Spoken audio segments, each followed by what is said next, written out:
급나가는 걸 원한다는 게 아니라 이렇게 계속 오르는 걸 지금 원치는 않아요. 물가 잡힐 때까지는. 탈세계화의 수혜를 받을 수 있는 기업들이 또 뭐가 있을까? 이런 것들을 계속 저는 좀 고민을 해볼 필요가 있지 않을까? 실제로 외국인들이 TSMC에 대해서 계속 좀 매도 포지션, 판돈으로 삼성전자를 좀 대신 매수하고 있다. 그래서 삼성전자는 좀 괜찮은 주가 흐름이 좀 당분간 이어지지 않을까. 그래서 저는 카카오가 제대로 올라가려면 일단 신뢰를 먼저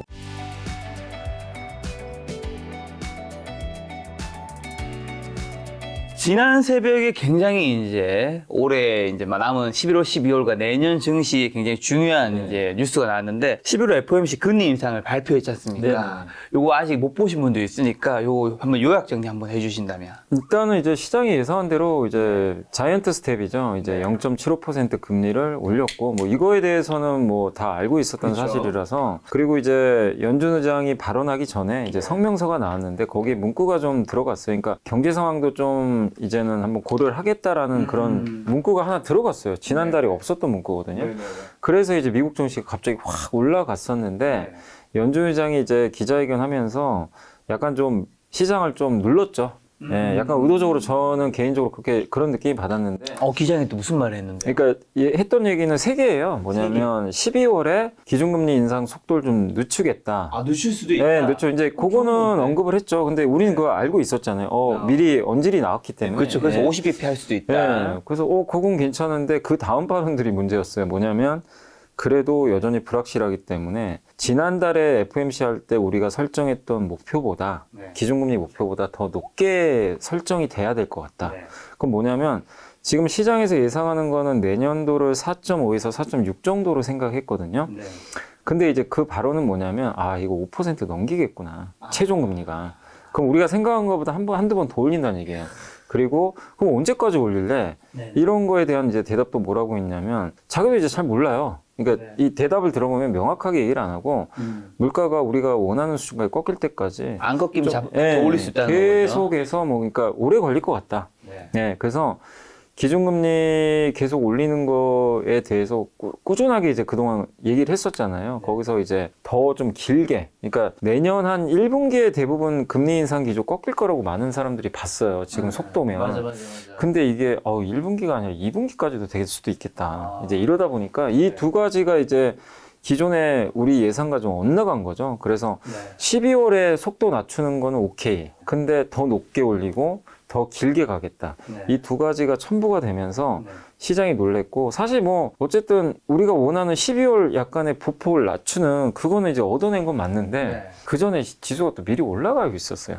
아시겠지만 다우지수가 한 14% 올랐잖아요, 10월에. 그러다 보니까 항상 이게 반복돼요. 연준이 그 FOMC 하기 전에 기대감으로 미리 오르면요, 항상 하고 나면 또 꼭 급락하고요. 기대를 안 하면 또 올라갑니다. 근데 이번엔 좀 기대를 하고 있었죠. 그래서 이번에 이제 그런 약간의 실망스러운 발언들이 좀 나오면서 미국의 금융시장이 그날 좀 많이 흔들렸다. 정리하면 11월은 75bp 인상 우리 예상대로 했고 12월은 이제 조금 낮춰서 50bp 할 확률이 굉장히 좀 높아진 것 같고, 하지만 금리 인상이 연장전이 좀 이어져서 내년 1분기 끝날 줄 알았는데 2분기까지 그 다음에 5%를 넘길 수도 있겠다. 근데 이제 이게 더 흔들렸던 게 명확하게 가이드라인을 안 줬어요. 이걸 좀 주면 좋은데 더 올라갈 것 같다, 뭐 불확실하다. 그러니까 이게 경로를 전달해 줘야 되는데 그게 없고 그냥 막연하게. 그냥 결론은 뭐냐면 파월 의장도 모른다는 얘기예요, 지금. 본인도 모르고. 그러니까 제가 보면서 느낀 건 물가 보면서 대응할 수밖에 없겠구나. 물가 꺾이면 연준 의장이 또 말을 바꿀 수도 있습니다. 그렇죠. 언제든지. 근데 물가가 지금처럼 계속 높게 유지가 되면 그냥 계속 금리를, 그러니까 이거는 명백한 것 같아요. 이제는 자이언트 스텝은 거의 끝난 것 같고, 그러니까 금리는 올리는데요, 이렇게 생각하시면 될 것 같아요. 이제 스텝, 이 보폭이 좁아져요, 점점. 길게 이제 스텝을 밟다가 좁게 밟기 시작하는 거예요. 이건 좋죠. 이건 좋은데 문제는 걷는 게 좀 더 걸을 수도 있다는 얘기죠. 거기에 좀 나왔기 때문에 아무튼 금융시장은 좀 그런 불확실성 때문에 지금 조금 흔들린 것 같아요. 말씀 들어보면 연준 의장은 사실 그 기자회견 때 본인이 어떤 코멘트를 하면 증시가 어떻게 될지 사실 본인은 알잖아요. 알죠. 연준 의장이 증시가 좀 오르는 거를 별로 좋아하지 않을 수도 있는 건가요? 그런 것 같아요. 제 생각엔 그러니까 저번에 그 월스트리트 저널의 그 릭 티미라우스란 기자 아마 많이들 아실 거예요. 연준의 입으로 불리는데 네. 갑자기 2주 전에 이제 2주 전이 어떤 날이냐면 FOMC 2주 전에는 연준 위원들이 말을 못하는 기간입니다. 딱 그게 되자마자 월스트리트 기자가 뭐라고 했냐면 12월에 피벗할 것 같다. 약간 이제 기준금리 속도를 늦출 것 같다. 이래서 미국 증시가 확 올라갔어요. 기대감 때문에. 그러니까 이제 파웰 의장 입장에서는 이거 부담되거든요. 이게 또 너무 올라가면 기대감 커지면 이게 기대 인플레가 또 올라가요. 그러면 무슨 일이 생기냐면 자기가 이게 컨트롤을 또 못합니다. 네네. 어쨌든 물가를 낮춰야 되고 계속 시그널을 줘야 돼요. 네. 물가 못 오른다. 우리는 계속 물가 꺾을 거다. 이걸 해야 되는데 시장이 말을 안 듣는 거죠. 네. 그래서 제 생각엔 이번에 10월에 다우가 너무 많이 올랐어요. 14%. 이것 때문에 아마 좀 각오를 한 것 같아요. 네. 그래서 이번에 작정을 하고 좀 그 12월에 기준금리를 0.5% 올리는 걸로는 뭐 이미 언질이 됐기 때문에 그걸 동의를 하면서 네. 시장을 한번 누르기 위해서 이제 추가 멘트를 날려버린 거죠. 그래서 연준 의장의 의도는 부동산이든 주식시장이든 미국 시장이 뭐 급나가는 걸 원한다는 게 아니라 이렇게 계속 오르는 걸 지금 원치는 않아요. 물가 잡힐 때까지는. 그게 다시 한번 좀 느껴진 FOMC 회의였던 것 같아요. 자, 연준이 이제 금리 인상이 어쨌든 75bp 했고 12월에 또 할 거고 내년에도 좀 더 할 여지가 남아 있는데 그럼 이제 한국은행도 당연히 이제 금리 인상 할 수밖에 없잖아요. 네. 이렇게 한국은행이 더 금리 인상을 하면 사실 이제 우리 한국에서의 금리 인상은 또 부동산 시장에 굉장히 영향을 좀 많이 미칠 텐데 한국은행 금리 인상 좀 어떻게 보시고 우리 또 투자자분들 좀 어떻게 좀 준비를 해야 될까요? 이게 약간 좀 달라진 게 그 원래 우리 한국은행 총재들은 그동안의 역사를 보면요. 먼저 언지를 안 해줘요. 기자회견 하죠. 금통이 끝나고 원론적인 답변을 많이 해요. 뭐 물가 보고 하겠다. 이게 명확한 가이던스를 안 주는데 이번에 새로 선출되신 그 이창용 총재는 좀 달라요. 가이드라인을 줘버려요, 그냥. 그래서 저번에 금통위에서 뭐라고 했냐면 3.5를 얘기했어요. 요게 목표다. 그러면 지금 3이잖아요. 3%니까. 우리 상식적으로 생각하면 이제 금통위가 연말에 한 번밖에 안 이제 한 번 남았죠. 이번 11월에. 그러면 이번에 한 번만 0.5로 올리면 끝나는구나. 이 언지를 줬죠. 그래서 시장에서는 오히려 그걸 좀 긍정적으로 해석을 했거든요. 이제 얼마 안 남았네? 명확하게 준 거예요. 근데 이제 바뀔 수도 있지 않을까 하는 좀 우려감이 좀 생기는 게 지금 물가가 이번에도 그 우리나라 소비자 물가가 10월 데이터를 보니까 이게 꺾이다가요 다시 올라갔어요. 경로가 또 바뀌고 있습니다. 이러면은 한국은행 입장에서도 금리 목표치를 3.5로 제시한 게 좀 부담이 돼요. 그래서 더 올려버릴 수도 있습니다. 그래서 이번 달 24일 날 금통위가 열리니까 아마 또 이번에 이창용 총재 스타일로 보면요. 아마 또 가이드라인을 제시를 해줄 것 같아요. 그래서 그걸 봐야 우리가 알겠지만 제 개인적으로는 이번에 3.5까지 한 번 더 올리고 미국이 지금 연준이 어쨌든 기준금리 목표치 올려놨잖아요. 그럼 우리나라도 따라가요. 어쩔 수 없어요. 한국은행 총재도 뭐라고 했냐면 뭐 경제도 좋고 다 좋은데 일단은 미국의 기준금리를 우선시한다라고 예전에도 언급을 좀 했거든요. 그러면 우리나라 같은 경우도 지금 3.5인데 아마 제 생각엔 4자까지는 가긴 좀 부담스러워 할 것 같고 그러니까 내년에 한 번은 더 올릴 것 같아요. 한 3.75 정도까지는 올리고 나서 그러니까 내년에 한 번 더 올리는 거죠. 그리고 나서 볼 것 같고. 근데 왜 미국보다는 이렇게 금리 차가 벌어져도 한국은행이 이렇게 세게 스텝을 못 밟냐면 우리나라 아시잖아요. 저 레고랜드 사태 때문에 이 채권 시장에 한 번 지금 난리가 났었어요. 이 패닉 상태로 빠졌고 이 상태에서 기준금리를 너무 또 세게 올린다는 시그널을 자꾸 주면요. 가뜩이나 지금 기업들 돈 묻고 그래서 난리가 났는데 돈 구하기 더 힘들어집니다. 그러면 이제 한국은행 총재도 그걸 알 거예요. 그래서 제 생각엔 물가 때문에 올리긴 하지만 올리더라도 시장과 좀 이렇게 소통하면서 천천히 올리겠다. 이런 좀 언지를 줄 것 같아요. 그러니까 한국은 미국과 달리 지금 약간 채권 시장 유동성 문제가 지금 심각한 게 터졌잖아요. 그래서 미국만큼의 보폭을 좀 따라가기는 좀 쉽진 않을 것 같다. 이렇게 좀 예상을 당연히 이럴 때는 이제 대출 있으시면 최대한 빨리 좀 줄이는 게 좋겠죠. 네, 지금 그렇다고 금리가 당장 꺾일 가능성도 높진 않잖아요. 예, 당장은 그렇기 때문에 일단 지금은 고금리 환경은 계속 이어진다는 건 명확한데, 근데 이제 요건 맞는 것 같아요. 인상 속도는 뭐 미국이든 한국이든 줄기는 시작했다. 속도 자체는 그렇게 보는 게 맞는 것 같습니다.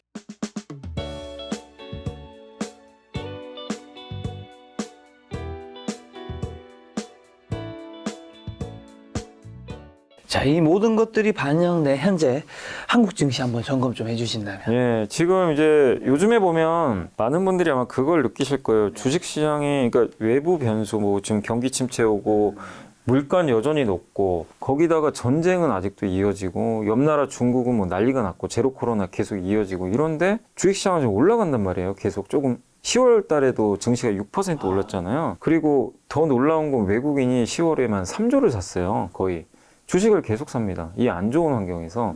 그러니까 우리나라 주식시장은 일단은 좀 우리가 생각하는 변수들은 지금 되게 아직도 안 좋은 건 사실이지만 시장은 좀 굉장히 내성이 많이 생긴 게 아닌가 그런 생각이 들어요. 왜냐하면 이제 뭐 물가 오르는 거, 미국이 금리 올리는 거 이런 것들이 좀 시장에 뭐 옛날처럼 큰 악재가 되는 것 같지는 않아요. 워낙 그것 때문에 많이 빠지다 보니까 시장이 놀라지 않고 있고 FOMC가 끝나고 나서 당일날 이제 우리나라 증시도 많이 빠질 거라고 많은 분들이 봤잖아요. 오늘 코스피 어떻게 되나요? 별로 안 빠집니다. 지금 아침에 거의 한 40포인트 빠졌었거든요. 근데 지금 15포인트니까 0.5% 정도 빠지고 있거든요. 그러니까 시장이 미국에 비해서도 굉장히 견조하다. 이렇게 보시면 되겠고. 그러니까 아까 말씀드린 대로 좀 굉장히 강해진 것 같아요. 내성이. 그러니까 이런 악재들에 대해서 너무나 그동안 노출이 많이 됐죠. 그래서 새로운 악재로 보질 않고 있는 것 같고. 그리고 그 시장에선 또 이런 것도 보는 것 같아요. 연준이 금리는 올리는 건 뭐 5% 올릴 수도 있겠지만 속도는 늦어지는 거 아니냐. 이제 그러면은 너무나 빠르게 올렸잖아요. 근데 이제는 천천히 올릴 거라는 이제 공감대가 형성돼 있어요. 그러면 이제 금융시장은 변동성이 좀 줄어들 가능성이 높습니다. 그래서 그런 것도 긍정적이고 또 이거는 이제 우리나라만의 독특한 지금 상황이죠. 최근에 외국인이 왜 살까? 그걸 봤을 때 약간 중국의 대체제로 한국을 산다는 얘기가 좀 있잖아요. 그런 좀 수급적인 이슈. 또 한 가지가 2차 전지가 오늘도 좋아요. 이 안 좋은 장에서 오늘도 LG 에너지 솔루션이 이제 시총 140조까지 거의 올라왔어요. 엄청나거든요. 무슨 얘기냐면 반도체 말고 2차 전지가 전체 섹터 통틀어서 지금 시총이 다 합치면 거의 300조 가까이 돼요. 우리나라 코스피, 코스닥 합쳐서 시총이 한 2,000조 조금 넘을 거예요. 이제는 2차 전지 요게요. 너무 커졌어요. 섹터가. 그럼 얘네가 올라가면요. 시장이 버텨버립니다. 그러니까 주식시장이 미치는 영향력이 반도체 다음으로 커져버렸어요. 그러다 보니까 2차 전지가 이렇게 오르니까 증시가요. 이렇게 무너지질 않아요. 근데 이제 반대로 생각하면 2차 전지가 무너지면 증시가 무너질 수도 있겠죠. 반대로. 그렇지만 2차 전지가 이렇게 버텨주는 상황이 만약에 당분간 이어지면은 코스피는 이렇게 지금 2,300 넘었죠. 넘은 상태에서 여기서 좀 계속해서 뭐 바로 오르기는 어렵겠죠. 당연히 뭐 한 번에 오르기는 어렵겠지만 좀 버티는 힘은 좀 강해지지 않을까. 그래서 저는 시장이 여기서 뭐 2,600, 700으로 바로 오른다 이거보다도 아 진짜 내성은 강해졌다. 좀 하방 경직성은 정말 굉장히 단단해졌구나.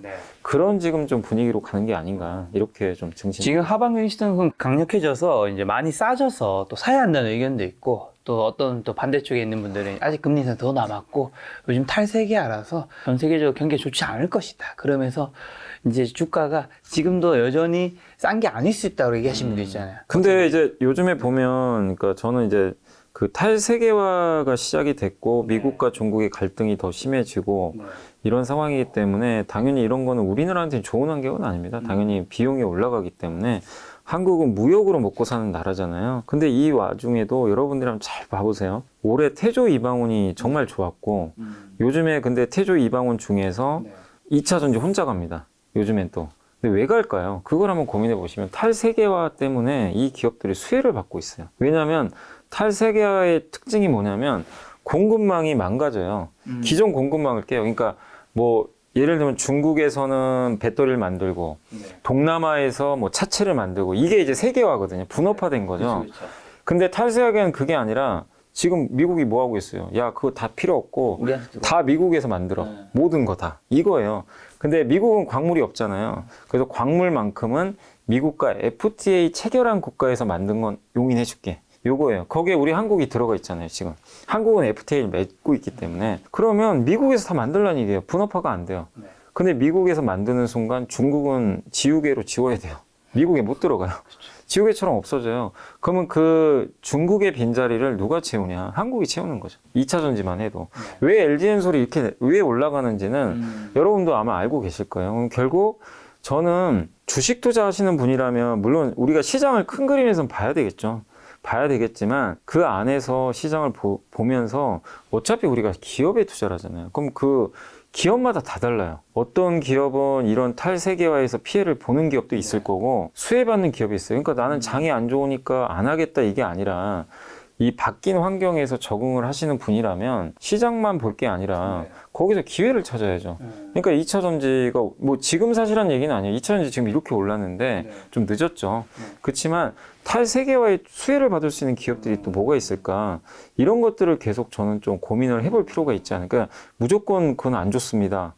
뭐 시장 안 좋으니까 하지 말자. 이거보다 이 안에서 옥석가리기 잘하면 장이 안 좋아도 저는 수익 낼 수 있다고 좀 생각을 하고 그럼 있거든요. 탈세계에서 수혜받는 쪽이랑 수혜받지 못하는 섹터는 좀 힌트 주시나요? 가장 간단하게 나누면요. 지갑을 여는 주체가 좀 달라요. 무슨 얘기냐면 여러분이 만약에 편의점을 가가지고 뭐 저는 사실 오리온의 꼬북칩 되게 좋아하는 편이거든요. 근데 가서 뭐 경기가 안 좋고 막 물가 올라가니까 뭐 여러분들이 지갑을 닫을 수도 있잖아요. 근데 꼬북칩 같은 거는 내가 좋아하니까 사 먹을 수도 있어요. 근데 비슷비슷한 경쟁 상품들이 있어요. 네. 근데 사람은 이제 지금 대부분의 사람들이 가처분 소득이 주니까 소비를 줄여요. 그런 이제 B2C라 그러죠. 개인들이 이제 소비를 줄이면서 지출을 좀 하기 어려운 산업들이 있죠. 그런 것들은 좀 힘들어질 수밖에 없어요, 사실은. 그래서 그걸 이제 B2C라고 하죠, 보통. 그래서 대표적인 게 탈세계화에서 지금 제일 피해를 많이 본 그 업종 중에 하나가 어디냐면은 중국 소비주, 화장품주들이 주가가 엄청나게 빠졌어요. 왜냐하면 탈세계화로 가면서 비용 부담도 물론 있겠지만 지금 중국이 제로 코로나 또 하고 있잖아요. 시진핑 주석이 뭐 3년임 하면서 그런 것도 있고 또 우리나라 기업들이 중국에 거기 많이 매출이 나오는데 이런 리스크가 있어요. 이건 아직은 아니지만 사드 리스크에 한번 당해봤잖아요. 지금 탈세계화에서 미국과 중국 중에 우리나라는 편을 하나 선택을 해야 되거든요, 사실. 근데 지금 분위기는 미국 쪽으로 지금 가는 분위기. 예. 그럼 중국이 우리 한국을 또 보복할 수도 있어요, 사실. 근데 그거를 뭐 배터리로 하겠어요? 반도체로 하겠어요? 그건 쉽지가 않거든요. 어차피 배터리는 우리나라 같은 경우는 중국에 점유율 거의 없어요. 자동차도 거의 없습니다. 갤럭시 폰도 중국에 안 팔려요. 보복할 게 없어요, 사실. 반도체 못 만들어요, 중국이. 못해요. 근데 화장품은 할 수도 있는 거죠. 옛날에 아마 기억하시겠지만 우리나라 기업들 막 사드 그 보복 때문에 타격 옛날에 특히 제일 많이 받은 게임 타격 많이 받았죠. 기억 아마 하실 거예요. 엔터도. 근데 이제 중국 소비주가 타격받으면 어떡할까. 이게 탈세계화의 좀 폐해 중에 하나죠. 사실은. 기업 입장에서 좀 답답하죠. 그리고 요즘에 또 피해보는 회사 중에 하나가 SK하이닉스예요. 왜 피해를 보냐면 이렇게 이제 미국과 중국이, 특히 미국 같은 경우 뭐라고 했냐면 야 하이닉스 너네 내가 1년 유예는 해줄 테니까 장비는 줄게. 근데 1년 후에는 어떻게 될지 몰라. 그럼 지금 하이닉스는 D램 생산의 50%가 중국의 우시 공장에서 나오거든요. 그럼 어떻게 해야 될까? 1년 후에는 미국 장비를 만약에 못 받는다고 생각해 보세요. 반도체를 제대로 못 만들어요. 근데 이게 절반이에요. 이게 절반이라는 거 하이닉스 입장에서는 그냥 목숨줄과 같은 그 라인인데 이게 지금 애매해진 거예요. 이걸 팔아야 되나 장비 반입을 받아야 되는데 못 받으면 도태돼요, 공장이. 그런데 매각도 할 수 있다라고 언급을 했대요, 하이닉스가. 근데 매각도 쉽게 못 하는 게요. 누구한테 매각을 할 겁니까? 거의 중국 공장이거든요. 중국이 사갈 수도 있겠죠. 중국이 사가는 순간 미국이 가만히 있을까요? 반도체 공장을 중국에 넘긴다고? 미국이 당연히 태클 걸고 넘어지죠. 근데 만약에 이거를 다른 데다 또 판다, 뭐 장비를 해체하고 중국이 가만히 있지 않아요. 왜냐하면 거기에 중국 돈도 들어가 있어요. 우시 공장 처음 만들 때.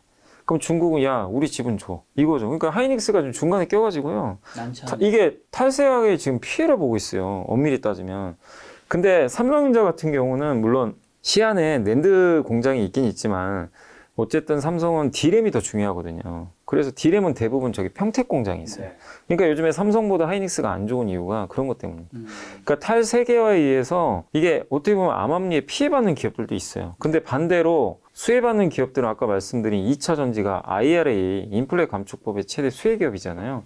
그게 있고 태양광 회사들 당연히 수혜받겠죠. 미국에서 태양광 만들면 세액공제 해줄게. 이게 지금 나와 있잖아요. 그러다 보니까 지금 태양광도 올해 되게 좀 좋았던 부분이 있고 흔히 뭐 B2B라 그래요. B2B가 뭐냐면 정부가 돈을 지출해서 투자할 때 이제 거기에 납품하는 거 B2G, 뭐 B2B 이런다고 하는데 정부가 주도하면서 수혜를 받을 수 있는 그런 대표적인 섹터가 누가 봐도 지금 미국의 인플레 감축법의 수혜, 2차 전지 쪽이죠. 태양광, 또 풍력도 있을 수도 있고, 요즘에 또 원전도 반짝반짝 하잖아요. 원전은 대표적으로 정부 정책에 의해서 움직이잖아요. 그래서 이런 걸 종합해서 말씀드리면 결론은 뭐냐면, 지금 그동안 소비재 중심의 시대에서 약간 이제 소비재보다는 유형재죠, 유형재. 그러니까 기업이나 정부가 투자를 많이 할 때 거기에 납품하는 기업들이 있죠. 이런 기업들이 지금 돈을 버는 시대가 열려버렸어요. 어쩔 수 없이 정치 문제 때문에. 그리고 이번에 보시면 LG엔솔, 또 삼성 SDI, 오늘 실적 발표한 기업 중에 SK이노베이션이 있는데 세 기업의 공통점이 실적도 좋아요. 2차 전지가 다 숫자도 잘 나와요. 그러니까 이게 숫자까지 이렇게 나오다 보니까 시장에서는 이쪽으로 지금 자금들이 들어가고 있는 것 같아요. 그래서 아마 내년에도 이렇게 기업이 됐건 뭐 정부가 됐건 이렇게 투자를 늘리는 쪽에서 수혜를 받는 산업들은 좋을 수 있다. 그래서 우리가 꾸준히 그런 걸 좀 찾아야 될 것 같고, 대표적으로 우리 한국에서도 그 이번 주였죠. 뭐가 있었냐면 배터리 얼라이언스라고 혹시 한번 들어보셨어요? 뭐냐면 그 배터리 이제 전략 회의를 했는데, 우리나라 이제 배터리 산업을 육성시키기 위해서 동맹체를 만들자. 얼라이언스가 이제 동맹이라는 의미잖아요. 그래서 거기서 뭘 얘기를 했냐면, 광물, 우리나라도 이제 배터리 광물 산업에 적극 투자를 해야 된다. 이런 좀 얘기가 나왔어요. 그러면 우리나라 회사들 중에서 광물 사업하는 회사들이 또 정부의 투자 지원을 받으면서 성장할 수도 있겠죠. 그러니까 배터리 광물 산업에 대해서도 아이디어를 찾아보시는 것도 하나의 방법이에요. 그래서 한국이든 미국이든 유럽이든 정책이 나오면 그거를 무시하지 마시고 잘 눈여겨보시는 그런 좀 시대로 좀 바뀐 것 같아요. 그럼 LG에너지 차트도 한번 볼까요? 네. 지금 LG에너지 솔루션이 지금 136조인데 시가총액이 지금 보시면요. 거의 그 상장 후 거의 최고가까지 거의 육박을 했습니다. 그때 시초가가 59만 8천 원이거든요. 그리고 이제 급락을 했다가 지금 다시 60만 원. 지금 분위기상으로는 거의 60만 원까지. 작년에 상장한 주식 중에서 제일 상장가에 근처에 왔는 주식은 잘 없지 않나요? 거의 없어요. 대부분 다 밑으로. 대부분 뭐 3분의 1 더만, 뭐 카카오페이는 아시겠지만 엄청 빠졌는데, 근데 이게 결국 왜 갈까? 이거를, 그러니까 LG엔솔이나 지금 잘 가는 기업들을 투자라는 게 아니라 왜 오를까? 이 근본적인 원인을 한번 여러분들이요, 이 방송 보시는 분들은 한번 스스로 고민을 해보세요. 거기에 답들이 다 나와요. 그러면 제2의 LG엔솔이 뭐가 될지 이걸 찾아봐야 되잖아요, 우리는.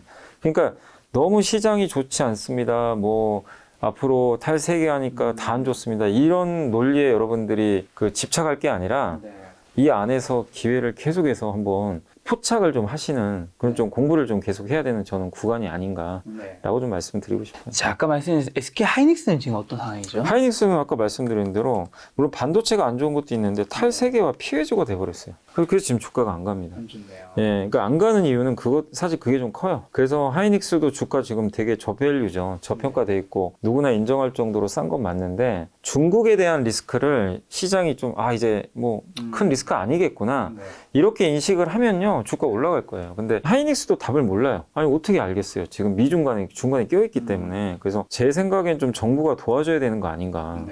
왜냐하면 지금 분위기로 봐서는요 중국 비중을 줄이는 건 맞아요. 줄여야 되는데 줄이는 과정에서 중국과 외교적 마찰이 발생할 수도 있어요. 잘못하면. 야, 너네 우리가 돈 줬잖아. 여기 반도체 공장 지을 때 이거 우리한테 줘야지. 이렇게 나오면 뭐라고 할 거예요, 사실은. 하이닉스가 답변하기도 되게 어려워요, 솔직히. 그래서 이거는 한국 정부가 이거를 그냥 안이하게 대처할 게 아니라 우리나라에서 제일 중요한 게 반도체잖아요. 반도체 하이닉스 생산의 절반이 중국에 있어요, 지금. 이게 안보 문제하고도 연결이 될 수도 있어요. 굉장히 심각한 문제거든요. 그래서 이거를 정부 차원에서도 그냥 등한시할 게 아니라 하이닉스랑 좀 고민을 해서 잘 좀 해결을 하는 방법이 좀 나와야 되지 않을까. 그러니까 투자하신 분들 입장에서도요, 저는 가격만 봐도요, 저도 그래요. 하이닉스가 가격은 더 매력적이죠. 밸류 싸니까, 삼성보다는. 근데 선뜻 투자분들이 투자를 못해요. 삼성전자보다. 왜냐? 중국 리스크 때문에. 예, 이 안보 문제가 좀 걸려 있어서 요거에 대한 좀 매듭이 좀 어느 정도 좀 져줘야 좋아지지 않을까 싶습니다. 자, 그러면 이제 국민주 삼성전자는요? 삼성전자는 약간 다른 게, 뭐 반도체는 안 좋아요. 뭐 다 알고 계시겠지만 삼성전자가 뭐 무슨 치킨 게임 한다 이번에 얘기가 나왔잖아요. 그래서 전자가 그 감산 안 한다라고 언급을 갑자기 하니까 그날 하이닉스하고 마이크론이 폭락을 해버렸죠, 사실. 근데 아시겠지만 삼성전자는 2000년 이후로 단 한 번도요 인위적 감산한다고 얘기한 적이 한 번도 없어요. 언급을 한 역사가 없습니다. 그렇기 때문에 삼성전자의 원래 그런 스탠스를 보면 감산 가능성은 그렇게 높지는 않았고, 근데 삼성전자 제가 봤을 때는요, 이게 두 개로 나누시면 돼요. D램은 자동 감산 가능성이 높아요. 왜냐면 D램은 삼성전자가 EUV 공정을 도입을 했어요. EUV는 이제 극자외선 공정이라 그래서 굉장히 얇은 파장으로 웨이퍼에다 선을 그리는 건데, 그러면 얇게 그리면 반도체를 많이 만들겠죠. 네. 그래서 굉장히 좋은 건데 아직은 기술력이 좀 부족해서요. 삼성전자가 EUV로 만들잖아요. 불량품이 되게 많이 나와요. 삼성전자가 우리 감산 안 하고 계속 만들 거예요. EUV로 만약에 만든다고 치면 만들어도요, 제대로 된 제품이 안 나와요. 그럼 어떻게 돼요? 폐기 처분해야죠. 그러면 공급이 늘 수가 없어요, D램은. 그러니까 저는 그걸 좀 얘기했던 것 같고, 네. 그리고 D램 쪽도 뭐라고 했냐면 설비 투자 지금 하이닉스는 내년에 절반 줄인다고 했잖아요. 삼성전자는 줄인다고 안 했어요. 그 예정대로. 근데 삼성전자 스타일이 좀 이런 걸 좀 알아두시면 돼요. 아, 그럼 삼성이 공급을 늘리나? 이게 아니고, 삼성 원래 스타일이요, 공장부터 일단 만들어 놔요. 그래서 인프라 투자 미리 다 해놓습니다. 그러니까 장비가 반입될 수 있는 준비는 해놓는데 업황을 보고요, 나중에 장비 반입을 해요. 그러니까 설비 투자하면서 장비 반입을 하는 게 아니라 장비가 들어가야 이거 만들 거 아니에요. 장비 반입은 나중에 들어와요. 그러면은 공장을 만들어도요, 공급이 안 늘어나요. 장비가 들어가야 생산을 할 거 아니에요. 그러니까 먼저 만들어 놓고 분위기 봐서 아, 이제 장비 반입하자. 속도 조절하면서 가요. 그러니까 삼성이 D램에 대한 그런 전략들은 그런 식으로 가니까 D램 쪽은 너무 염려할 필요는 저는 없는 것 같긴 한데, 네. 또 뭐라고 했냐면 내년 2분기에 인텔 사파이어 레피즈가 나온대요. 근데 뉴스 보니까 날짜가 정해졌더라고요. 기사 보니까 인텔의 새로운 CPU인 사파이어 레피즈가 1월 10일로 결정이 됐대요. 네. 그러면 원래 4월로 좀 예상을 했거든요. 그럼 1월이면 좀 빨리 당겨진 거죠. 그러면 이제 내년 적어도 어쨌든 1분기 말이나 2분기부터는 서버용 D램 수요가 지금보다는 좀 늘 수 있어요. 왜냐하면 새로운 CPU가 나오면 교체 수요가 있거든요. 그 상황에서 D램 공급은 늘기가 어렵습니다. 네네. 그러면 D램은 시간 문제죠, 돌리는 건. 근데 문제는 낸드예요. 하이닉스가 안 좋은 이유 중에 하나가 삼성전자는 물론 D램도 있고 낸드도 있지만 낸드에서도 지금 이렇게 환경이 안 좋아도 돈을 버는 기업이에요. 원래 원가를 절감을 되게 잘하는데 하이닉스는 가뜩이나 적자 이제 그 이번에 3분기 4분기 뭐 적자 난다는 얘기도 좀 있긴 있는데 적자 폭이 더 커질 수도 있어요.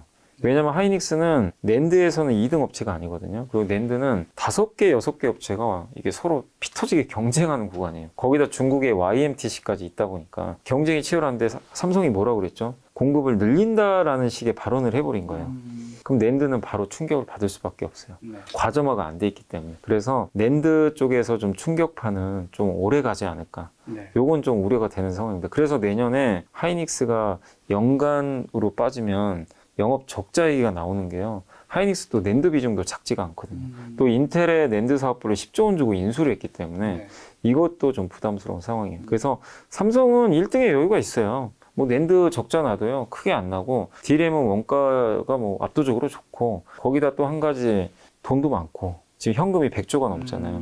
그런 기초 체력도 되게 단단한 데다가, 네. 또 요즘에 삼성전자가 왜 강하냐면, 이거는 진짜 의견들이 다 분분한데, 네. 뭐 내피셜일 수도 있습니다. 그렇지만 TSMC가 안 좋잖아요, 요즘에. 뭐 아시겠지만 TSMC가 한번 볼까요? 요새 차트 한번 보시면 삼성은 좀 올라가는데 요즘에 TSMC 주식이 이게 좀 많이 망가졌어요. 여기 한번 보시면 오늘도 빠지네요. 신저가입니다. 못 올라가요. 왜 그럴까요? 시진핑이 뭐라고 그랬죠? 대만을 무력 통일하겠다. 그러면 TSMC가 지정학적으로 되게 좀 위험하죠, 지금. 지금은 아니더라도.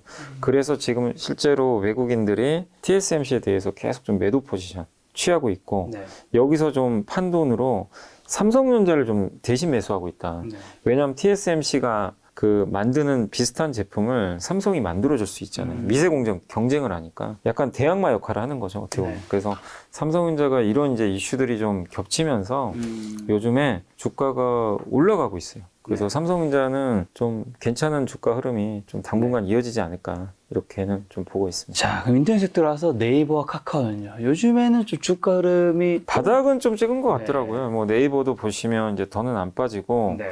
카카오도 실적은 별로 안 좋았죠. 네, 안 좋지만 여기서 더는 안 빠져요. 사실은 네. 이제 하방 경직성 확보했고 사실 여기서 더 빠지면 그것도 좀 문제가 있죠. 이렇게 빠졌는데 더 이제. 빠질 때도 사실상 예, 거의 없지 없어요. 않나요? 근데 이제 중요한 건 올라가야 되는데 올라가기는 아직은 좀 어렵죠. 왜냐하면 네이버는 뭘 보여줘야 되냐면 일단 지금 온라인 쇼핑이라든가 이런 데 성장 속도가 둔화되고 있거든요. 이 우려를 좀 해소해야 되고 또 네이버가 얼마 전에 그 미국의 당근마켓인가요? 네. 토시마크인가 이거 인수했잖아요. 거기에 대해서 그 네이버가 성과를 보여줘야 돼요. 그래서 그런 게 과시화되기 전까지는 빠지진 않겠죠. 뭐 이제 워낙 바닥은 찍었으니까. 그렇지만 올라갈 수 있는 우리 회사 이렇게 지금 잘하고 있습니다. 투자자들한테 뭔가 인식을 심어줘야 되는데 그거는 내년 하반기는 돼야 될 것 같아요. 카카오 같은 경우는 이번에 이제 화재 사건 때도 네. 사실상 거의 안 빠졌잖아요. 네. 누가 그런 얘기 하시던데 이런 악재에도 이제 주가 더 안 빠진 거 보면 충분히 빠질 만큼 다 빠진 것 같다. 그건 저도 동의해요. 네. 그러니까 이게 충분히 뭐 그전부터 빠졌으니까요. 네. 뭐 그리고 이번에도 데이터가 나왔지만 그 카카오에 그런 사고가 있었지만 사람들은 다시 다 카카오로 돌아왔어요. 데이터가 안 빠지고요. 다시 회복이 됐습니다. 그러니까 이제 카카오의 독점적 지위가 유지가 되는 게 확인이 되다 보니까 이제 굳이 여기서 뭐 더 빠질 이유가 있나 이런 이제 얘기가 나오는 거죠. 그렇지만 우리가 냉정하게 봐야 될 건 올라야 될 거 아니에요. 그렇죠. 안 빠졌으면. 근데 오르기도 쉽진 않아요. 왜냐? 일단은 카카오도 이번에 3분기 실적에서 보셨지만 이익이 기대에 못 미쳤어요. 네, 그것도 좀 한 가지 있고 저는 근데 그런 거보다도요. 카카오가 못 올라가는 가장 큰 이유는 신뢰를 많이 잃어버렸어요. 금융은 신뢰거든요. 뭐 주식도 마찬가지고 저번에 강원도에 그 레고랜드 사태가 발생해서 난리가 난 건 뭐죠? 신뢰가 깨져버린 거예요. 신뢰가 깨지니까 난리가 난 거예요. 뭐 연쇄적으로 야, 나 돈 안 빌려줄래? 막 이렇게 돼버리는 거예요. 아니 강원도가 못 갚는데 난리가 난 거죠. 카카오도 뭐가 문제냐면 카카오 그룹에 대한 투자들의 신뢰가 깨져버렸어요. 너무 여러 번 나왔죠. 근데 이번에도 드러났잖아요. 네이버는 같은 서버를 썼는데 백업을 잘해가지고 금방 복구를 했는데 그러니까 사실은 SK CNC 잘못이 맞잖아요. 엄밀히 따지면. 불은 거기서 났는데 욕은 왜 카카오가 먹냐 이거죠. 이런 사고가 날 거를 언제든지 대비를 했어야 되는데 누구도 대비를 안 하고 백업 서버도 제대로 안 돼 있었고 대처도 안 돼 있고 그러다 보니까 너무 실망스러운 일들이 작년부터 계속 이어진 거죠. 그래서 저는 카카오가 제대로 올라가려면 일단 신뢰를 먼저 회복하는 거. 근데 그 신뢰라는 게 뭐 당장 회복되는 문제는 아니잖아요. 그래서 외부에서 정말 좋은 인재를 데려와서 CEO로 앉히든지. 왜냐하면 카카오는 좀 외부 인재가 이렇게 많이 안 들어오는 것 같더라고요. 그래서 그런 좀 외부 인재도 좀 들어오고 좀 뼈를 깎는 이런 그 임원진들의 노력에 대한 시장에 좀 이 신뢰가 쌓여야만 좀 주가 회복되지 않을까. 이 실적보다도. 근데 그것도 역시 똑같아요. 당장 될 문제가 아니잖아요. 그래서 좀 시간은 필요하다. 그래서 카카오, 네이버 둘 다 바닥은 저도 어느 정도 찍었다고는 보지만 둘 다 이러이러한 이슈들이 좀 아직은 남아있기 때문에 본격적인 랠리까지는 좀 시간은 걸릴 것 같다. 이렇게는 좀 생각하고 있습니다. 자, 현대차, 기아가 있는 자동차 섹터. 얘는 이제 경기 침체 온다 하면서 사람들이 이제 소비 둔화되면 가장 먼저 무엇을 줄일 것인가 해서 가장 비싼 이제 자동차 쪽이 좀 안 좋을 것이다라는 전망이 있던데. 네, 저는 사실 개인적으로 자동차 쪽에 대해서는 굉장히 좀 긍정적으로 보는 편이에요. 왜냐하면 물론 뭐 요즘엔 주가 빠졌죠. 특히 이제 그 엔진 리콜 사태가 또 터져가지고 약간 신뢰를 상실했지만 그래도 이제 그것도 어느 정도는 이제 반영된 상태고 이번 3분기 실적도 나쁘진 않았거든요. 근데 이제 시장은 그거죠. 현대차 내연기관 아무리 잘 팔아야 뭐하냐. 이게 커요. 잘 팔았어요. 그리고 지금도요. 재고가 적고 제너시스 GV80 같은 거는 지금 주문하잖아요. 제가 아까 잠깐 기사 봤는데 30개월 걸린대요. 30개월이면 2년 반입니다. 그러니까 지금 주문을 해도 신차를 못 받아요. 그 정도로 대기 수요가 엄청납니다. 그래서 이런 거는 뭐 자동차 회사 입장에서 나쁜 건 아니죠. 근데 왜 못 가느냐? 어쨌든 내연기관 차인데다가 이제 사람들이 아까 작가님 말씀대로 가처분 소득이 주는데 차를 살 여유가 없겠죠, 당연히. 점차 뭐 주문 취소 좀 네, 맞아요. 그러다 보니까 이제 그걸 미리 반영하는 거예요.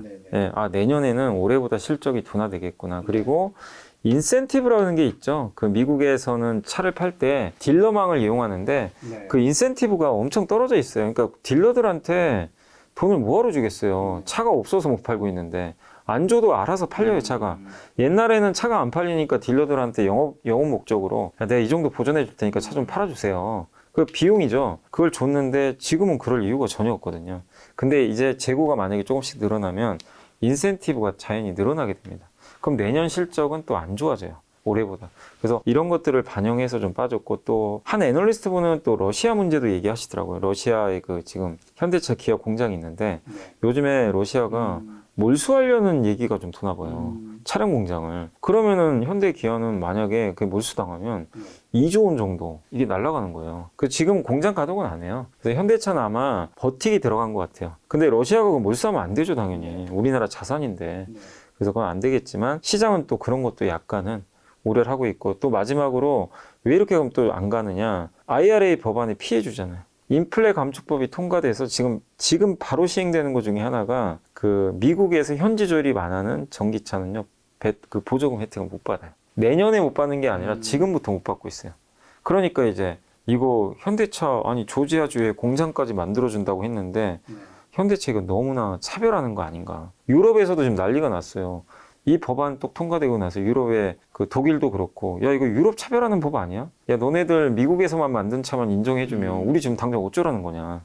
현대차도 똑같아요. 그래서 현대차도 지금 상황은요, 탈 세계와 좀 피해조가 돼버린 거예요. 아까 하이닉스처럼 약간. 근데 이것도 역시 해결하려면 정부가 좀 적극적으로 미국에 요청도 해야 되거든요. 미국하고 FTA 체결까지 해놓은 국가에서 단지 미국에서 지금 생산을 못한다. 못하는 것뿐만이 아니라 내후년에는 현대차가 미국의 조지아주에서 차 만들어요, 실제로. 그리고 올해 말이나 내년 초부터는 GV70이 미국에서 이제 약간 조립을 바꿔서 어쨌든 미국에서 나오게 되거든요.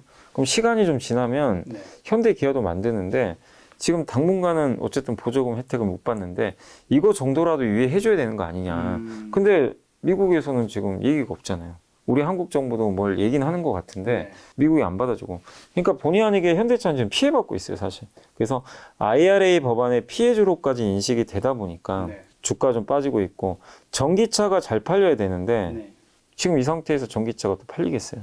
이렇게 되다 보니까. 그래서 PER이 4배, 5배밖에 안 되는데도 현대차가 지금 기아도 똑같지만 못 오르고 있다. 이렇게 보시면 될 것 같아요. 자, 삼성 바이오로직, 셀트리온, 바이오섹터 쪽은요? 삼성 바이오로직스는 일단 이번에 실적도 너무 좋았고요. 정말 매출과 이익이 90%나 급증을 했어요. 엄청납니다. 스토리도 좋고 숫자도 좋고, 그리고 어차피 고령화 시대잖아요. 고령화 시대에는 약에 대한 수요가 엄청납니다. 엄청난데 신약 개발하는 회사들이, 많은 회사들이 삼성 바이오한테 가서 만들어 달라고 하죠. 자기네 이제 설계도 주고 이거 좀 만들어 줘, 약 좀. 삼성 바이오가 세계 1등. 한마디로 반도체 TSMC가 있다면 바이오 의약품에는 삼성 바이오가 있는 거죠. 다 만들어 주니까. 그래서 엄청난 실적을 내주면서 또 좋고, 또 근데 또 삼성 바이오는요, 이번 그 탈세계화 또 수혜주 중에 하나예요. 또 되게 또, 왜냐면 중국의 경쟁사 중에 우시바이오라고 있거든요. 이 회사가 미국 매출이 좀 돼요. 근데 이번에 규제는 안 들어가긴 했지만 바이든 대통령이 그때 뭐라고 했냐면 4대 전략 물자를 발표를 했죠. 반도체, 배터리, 히토류, 바이오 의약품. 요게 들어가는 거죠. 그럼 뭐죠? 미국에 들어오는 중국산 의약품을 또 태클 걸어버릴 수도 있어요. 그러면 그 물량을 삼성 바이오로직스가 나중에 가져갈 수도 있는 거죠. 예. 그래서 삼성 바이오로직스가 이제 그런 부분에서 또 수혜가 예상이 되는 거죠. 그래서 실적 좋고 모멘텀 여전히 좋죠. 장기 성장.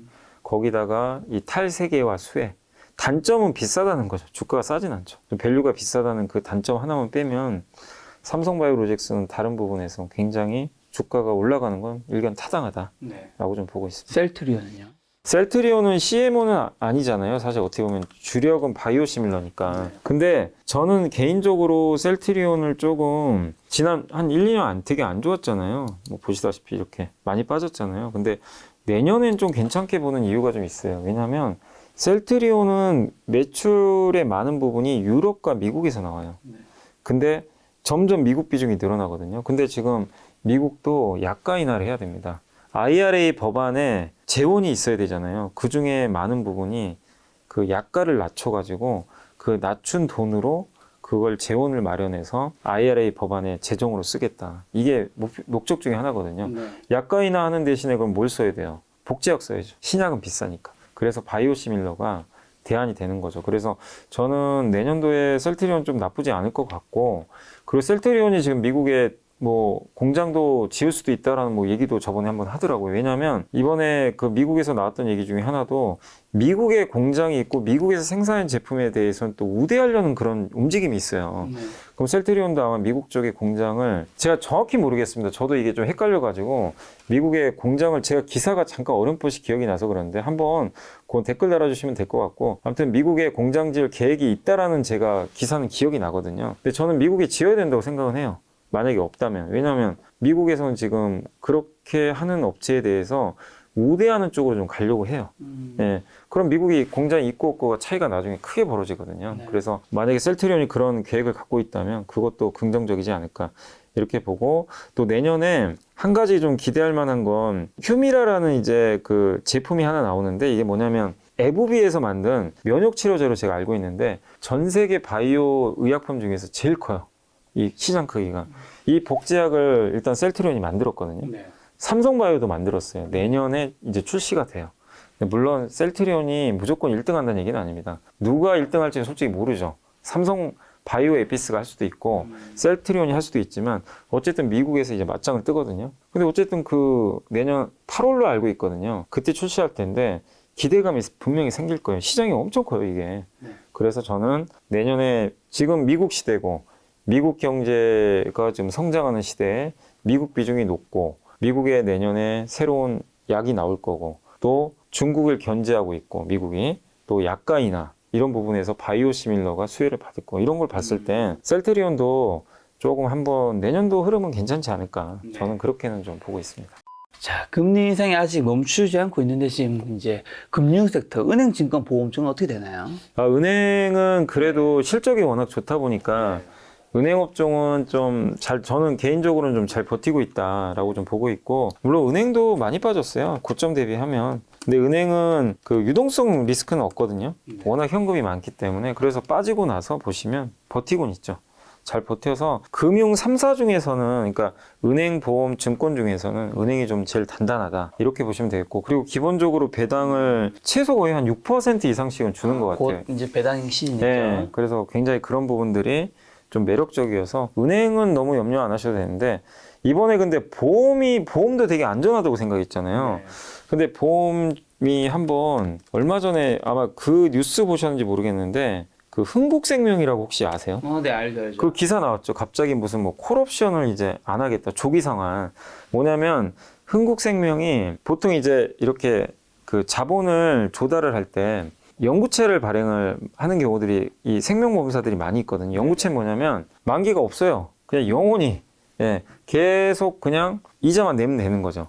그래서 이제 연구 채권이라고 하는데 여기에 조건이 하나 들어가요. 5년에 한 번씩 만기가 오긴 와요. 그래서 그때 차환이라 그래서 만기를 연장을 해야 됩니다. 그 조건들이 사실 붙어요. 그래서 5년에 한 번씩 하면 되는데 이번에 그게 돌아왔거든요. 그래서 흥국생명이 조기 상환을 한번 해주고 그 다음에 다시 이제 채권을 발행을 해서 그리고 나서 그 연구체를 계속 연장을 해야 되는데 내용을 알아보니까 4% 후반에 그 연구체를 발행을 했었나 봐요.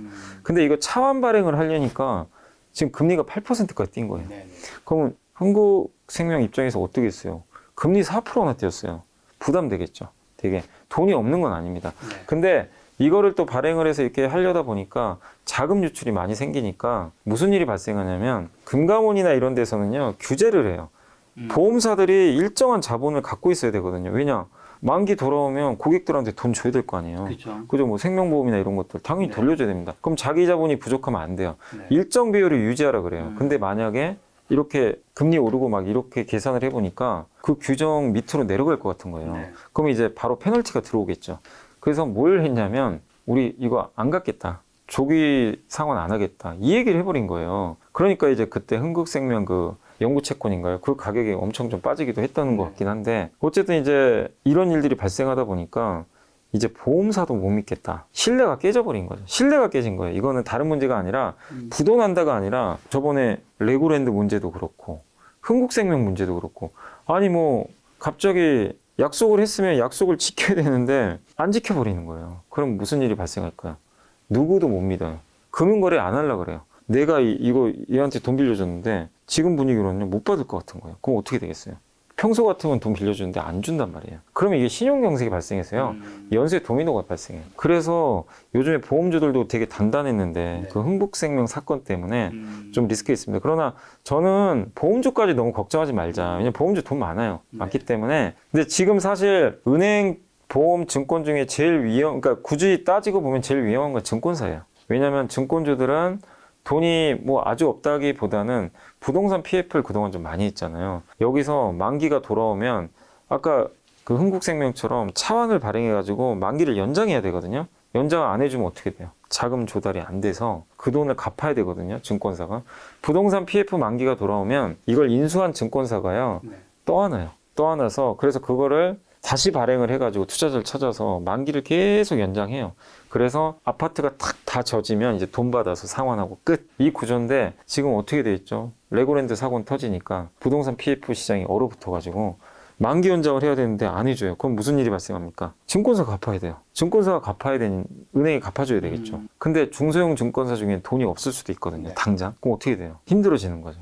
그래서 증권사가 지금 부동산 PF 때문에 지금 힘들어요. 그러니까 대형사는 버틸 수 있어요, 사실은. 돈 많으니까. 근데 이제 중소형사 중에서 부도설이 한번 돌았었어요, 실제. 한 2, 3주 전에. 그게 돈 이유가 이거 부동산 PF 비중이 큰 회사들 같은 경우 이거 어떻게 갚을 거냐. 이게 한번 그래서 요즘에 증권사들이 좀 안 좋은 이유 중에 그 가장 많이 빠졌던 회사가 그 다올투자증권입니다. 보시면 저 엄청 빠져 있죠. 이게 이제 왜 그런 일이 발생했냐면 다올투자증권이 부동산 PF 비중이 되게 좀 높아요. 자기 자본의 거의 한 85% 정도 되는 것 같더라고요. 그러다 보니까 좀 유동성 리스크 이제 세 개 업종을 딱 따지고 보면 증권주한테 이게 좀 집중이 돼 있는 것 같아요. 그래서 증권주들 중에서 큰 회사들은 좀 괜찮겠지만 중소형주가 뭐 부도까지는 안 난다 하더라도 시장에 좀 신뢰를 줘야 돼요. 이제 뭐 자금 여력도 충분하고 충분히 대처할 수 있다. 이런 것들을 좀 줘야 되는데 시장에서는 아직까지 중소형 증권사에 대해서는 조금 부정적인 좀 시각으로 좀 보고 있어서 증권주는 좀 많이 흔들리고 있다. 자, 금융 섹터에서 카카오뱅크는요. 한때 이제 플랫폼으로 갈 것이냐 이렇게 되면서 이제 엄청 뜨거웠지만 굉장히 안 좋아졌는데 그 이후로. 카카오뱅크는 처음에 그랬죠. 은행이 아니라 플랫폼이다. 그래서 주가가 그때 많이 갔었죠. 상장하고 그때 3만 원이 제가 알기로는 상장가로 그 공모가로 알고 있었는데 9만 원까지 3배 올랐어요. 예. 그때는 이제 플랫폼이라 그랬고 사실 근데요. 엄밀히 이제 우리가 따지고 보면 9만 원 간 이유는 플랫폼으로 간 게 아니에요. 뭘로 가려면 연기금 매수로 갔죠. 왜냐하면 코스피 200에 편입이 돼야 되거든요. 상장하면 등치가 크니까. 그러면 이걸 추종하는 펀드들은 싫어도 그냥 사야 돼요. 왜냐하면 그 맞춰줘야 되거든요. 그래서 그때 제가 기억하기로는 연기금이 굉장히 많이 산 걸로 기억이 나요. 그래서 수급으로 올라갔고 코스피 200 편입되고 나서는 이벤트가 끝났죠. 그때부터 주가 빠졌고 아마 카카오뱅크 갖고 계신 분들은 다 알고 계셨어요. 대부분 비싼 건 알아요. 이 9만 원 갔을 때 시총이 40조인가 50조 갔었거든요. 우리나라 전체 은행사 거의 합친 거랑 똑같았어요. 사실 이건 좀 너무나 약간 오버였죠. 네. 근데도 이 수급이 워낙 강하다 보니까 갔던 거고. 근데 지금은 이제 바뀌었어요. 180도. 많은 사람들이 이젠 카카오뱅크를 은행으로 보는 사람들이 많아요. 그러다 보니까 은행으로 보면요. 밸류가 낮아집니다. 은행이 지금 PER이 3배, 4배인데 카카오뱅크가 지금 PBR이 얼마냐면 굉장히 좀 높은 편으로 제가 알고 있거든요. 카카오뱅크 PER이 34배. 그만큼 떨어졌는데. 10배 비싼 거죠. 네. 그러니까 BNK 금융지주 한번 저 볼까요? 이게 지금 1년 수익이 뭐 그냥 좀 더 쳐줘서 3천억이라고 칠게요. 3천억인데 지금 시가총액이 9조 6천억이잖아요. 네. 근데 한번 볼까요? 3천억에 9조 6천. 네, BNK 한번 볼까요? BNK가 2조죠, 시총이. 네. 지금 이 회사가 얼마 버는지 아세요? 1년에 8,400. 그러니까 이제 이거 비교를 해보면 네. 너무 비싼 거예요. 그러니까 지금도 싸다고 말씀을 드릴 수가 없어요. 그러니까 저도 카카오뱅크 주주분들한테 참 죄송한 게 너무들 많이 물려 계시니까 저도 좀 올라가길 바라지만 주가라는 게 우리가 희망한다고 올라가는 게 아니잖아요. 근데 지금도 냉정히 말씀드리면 아직도 비쌉니다. 그러면 올라가려면 두 가지예요. 은행보다 더 많이 벌든가 일단. 숫자로 많이 벌어주든가 아니면 우리는 은행 아니다. 플랫폼이라는 걸 입증을 해줘야 돼요. 근데 아직 그게 안 보여요. 잘. 은행이 아니고 은행의 바탕을 깔고 다른 은행이 못하는 뭔가 플랫폼 부분에서 잘하는 걸 보여줘야 되는데 아직 그게 안 보이거든요. 그래서 그런 두 가지가 입증되기 전까지는 여전히 저는 좀 카카오뱅크 많이 빠졌지만 주가 오르긴 좀 쉽진 않을 것 같다. 이렇게 좀 말씀을 좀 드리고 싶습니다. 자, 오늘 여러 종목 좀 점검했는데 그럼 지금 같은 장에서 또 뭐 어떤 주식 사고 어떤 주식 팔아야 할지. 예, 그러니까 지금 저도 이제 많은 걸 말씀드렸지만 네. 결국 제일 중요한 건요. 정치를 모르고서 이제 투자가 안 돼요. 그래서 저도 이제 여러분들한테도 말씀드리고 싶은 건 신문을 꼭 보세요. 신문에 우리가 옛날에 맨날 뭐 경제면 보고 산업면 많이 봤잖아요. 물론 그거 봐야죠. 봐야 되는데 여러분들이 뭐 우리나라 매일매일 발행되는 대형 뭐 신문사도 있을 거고 경제지도 있을 텐데 그 중에 꼭 하나라도 구독을 꼭 좀 하셔가지고 이렇게 넘기면서 제목이라도 한번 봐보세요. 그러면요 이게 좀 보이거든요. 경제가 그러니까 정치도 보여요. 우리나라 정치를 보라는 게 아니라 글로벌 정치가 지금 어디로 가는지. 그러니까 시진핑이 뭔 생각을 하는지. 그다음에 유럽에도 지금 많잖아요. 네. 유럽은 지금 어디로 가는지. 네. 영국이 한번 난리 났었잖아요. 미국 바이든의 생각은 도대체 뭔지. 일본 구로다 총재는 지금 무슨 생각을. 이거를 모르면요 지금 투자가 안 돼요. 옛날엔 몰라도 됐어요. 근데 지금은 이 정치가 너무나 입김이 세져가지고 그 이유가 아까 우리 얘기했지만 탈세계화 때문에 그래요. 세계화처럼 분업이 된 게 아니라 정치 논리가 개입을 하니까 그걸 모르고서는 투자할 대상을 찾아내는 게 사실상 불가능합니다. 그래서 그걸 꼭 먼저 인지해 주시면 좋겠고, 그래서 우리가 봐야 될 거는 미국, 유럽, 우리 한국의 정치인들이 얘기하는 거 있잖아요. 네. 어디를 지금 가리키고 있는지 네. 그걸 봐야 됩니다. 그럼 결국엔 IRA 법안, 또 이번에 우리 한국에서는 반도체 전략 회의도 있었고 2차 전지 전략 회의도 있었고 네. 계속 계속 나올 거예요. 거기서 무슨 얘기를 하는지. 그래서 B2B예요. 아까 말씀드렸지만 B2B. 기업 대 기업 간의 그 중간재를 의미하는 거죠. 대표적인 게 배터리도 있을 거고 반도체도 거기 들어갑니다. 당연히 있을 거고 태양광 들어갈 거고. 전 개인적으로는 풍력보다는 태양광을 좀 좋게 봅니다. 왜냐하면 태양광이 설치하는 시간이 훨씬 빠르거든요. 그리고 우리가 하나 더 봐야 되는 게 사우디 왕세자가 뭔 얘기하는지도 봐야 돼요. 네옴시티 뿐만이 아니라 이게 게임주의 희망이 될지 모르겠는데 사우디 왕세자가 게임 회사를 되게 좋아하더라고요. 그래서 우리나라 회사 중에 그 사우디 국부펀드가요, NC랑 넥슨 지분 5%씩 갖고 있어요. 저도 몰랐는데 게임사 투자를 좀 하더라고요. 그러니까 워낙 돈을 많이 벌다 보니까 이 사우디가 얘네도 지금 어디다 투자하는지 봐야 돼요. 그런 것들. 그럼 당연히 건설사 수혜죠. 건설도 있고 사우디가 태양광 발전하거든요. 태양광. 겹쳐 있지만 또 왜 이렇게 게임 회사에 관심이 많을까? 이런 것들도 고민해 보는 거죠. 그래서 각국의 수장들이 생각하는 그런 방향에 맞춰서 여러분들이 투자를 해보시고, 그리고 다만 이런 걸 보실 때 마지막으로 당부드리고 싶은 거는 주가가 이미 또 올라가 있는 것들이 있잖아요. 그럴 땐 참자. 2차 전지는 그래서 저는 지금은 하지 마시고 분명히 한번 또 흔들릴 겁니다. 기회를 줘요. 왜냐면 올해 말까지 시장은 뭐 올라가더라도요, 이제 범피로드라 그래서 울퉁불퉁해요. 우리 비포장도로 아시죠? 이렇게 가는 장이 아니고 갔다가 한 번씩 누르면서 갈 거예요. 그럼 그 누를 때를 내가 사고 싶은 걸 이용하라는 겁니다. 한 번에 오를 때 사지 마시고, 그래서 많이 오른 것들은 좀 기다리면 기회 오니까 그렇게 생각하시고, 또 안 오른 기업들이 있다. 뭐 탈세계화나 이런 쪽에서 안 오른 기업들이 있으면 그런 것들은 시장 상관없이 분할로 접근하는 것도 하나의 방법이다. 그래서 저는 그런 쪽에 대한 좀 고민을 좀 계속 하셨으면 좋겠다. 근데 2차 전지가 이제 그렇게 좀 주가가 떨어질 때는 또 안 좋은 뉴스들이 굉장히 같이 올 거잖아요. 맞아요. 그래요. 그럼 그때 되면 또 내가 매수하려다가도 매수를 안 하게 되지 않을까요? 근데 그런 걸 보세요. 2차 전지는 어쨌든 이제 산업 성장은 25년까지는 가요. 가는데 그걸 이제 당겨서 반영하는 것도 있지만 어쨌든 중간중간에 2차 전지 보시면 노이즈가 없었던 적이 없어요. 한 번씩 계속 노이즈 나옵니다. 그래서 폭락하고 뭐 중국 이슈, 뭐 내재화 이슈. 근데 이제 고민은 해야죠. 그거 나왔다고 해서 아 옛날에도 올라갔으니까 오늘 악재 나왔어? 그냥 살래? 이게 아니라 악재에 대한 분석은 하고 사셔야죠. 이게 일회성인지 오래갈 악재는 아닌지, 그런 것들은 또 애널리스트나 신문 기사를 보면 또 해석들을 잘 해주니까 그걸 보셔가지고 아 이거는 오래갈 악재는 아니다. 그런 경우엔 들어가시면 될 것 같고, 아 이거 생각보다 이거는 좀 안 좋은데, 예를 들면 이런 거죠. 미국이 IRA 법안을 바꿔가지고 공화당이 됐어요. 수정을 해가지고 중국산 것도 쓰겠다. 이러면 이거는 큰 악재가 될 수도 있어요. 그러니까 그런 것들은 좀 문제가 있겠지만 그런 악재가 아니라면 뭐 여러분들이 한번 좀 판단하셔가지고 대응을 하시면 좋을 것 같습니다. 근데 이사님도 증시가 지금 뭐 더 많이 빠질 때는 없지만 또 크게 오를까 생각하진 않으시잖아요. 저는 뭐 이렇게 뭐 V자 반등은 아닌 것 같고, 그러니까 저는 어느 정도 저점을 찍었다. 그래서 주식 좀 하자는 의견이에요, 계속. 예, 하자는 지금, 의견이신데 예. 그러면 좀 언제부터 좀 그래도 좀 크게 좀 오를 수 있는 시기가 오는지 혹시 뭐 그 전에 주식 매수 타이밍 알려줄 수 있는 경제 지표나 뭐 신호 같은 게 있을까요? 저는 이제 지표보다도요, 그러니까 네. 지표는 사실 제일 중요한 건 물가죠. 물가. 그러니까 이거죠. 만약에 미국의 소비자 물가가 네. 지금 8%대인데 예상보다 훨씬 낮게 나온다. 네. 이런 게 보이면 랠리가 진짜 나올 수도 있어요. V자 반등이. 이거 우리가 생각한 변수가 아니잖아요. 많은 사람들의 머릿속에 이제 물가가 이렇게 빠질 거로 빠지긴 빠지죠.